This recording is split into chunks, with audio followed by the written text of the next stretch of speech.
麦魔芋鸡胸肉饺子。拼多多搜索野人日记蒸饺米兰炖刺。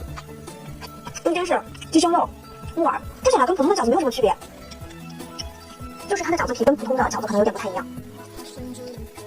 好吃，中间的肉嫩嫩的，完全没有鸡胸肉很柴的感觉。我感觉蘸一点醋或者零食啊椒酱应该会很香。它的皮也可薄了，吃起来不用很油腻的感觉。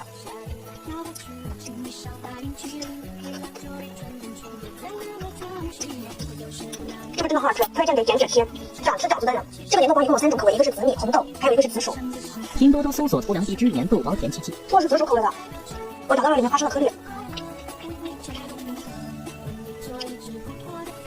红豆的，它那个红豆很细腻很绵软，皮和薄的，薄薄的馅里面都是满满的料。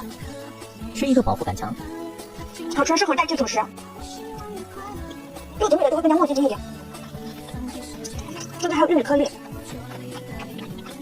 紫薯的最好吃，紫米排第2，红豆排第3，全麦杂粮薄饼，里面都是这种单独的小包装。哇，这也太薄了，1包是33克，然后约153卡路里，算是很低了吧？这个也太适合减脂期的小饼干来吃了。拼多多搜索高蛋白薄饼麦尔乐食品保健专营店。它的配料表写着全麦粉、玉米粉、莲子粉、红豆粉、薏米粉、红枣粉、植物油、木糖醇，没有了。脆脆薄薄的一股鸡蛋香。又是一个单独小包装的紫薯玉米饼，这种小包装的就很方便携带，像一个玉米芽的形状。中间都是玉米。这也好吃，不油不甜，就是紫薯的香气。它这个皮是属于软软的，而且很薄，很适合放在小包包里，饿了就吃上一个。拼多多搜索无糖紫薯玉米饼独角兽暴击厨房方便食品官方旗舰店。总有女孩子会拒绝玉米痛吧？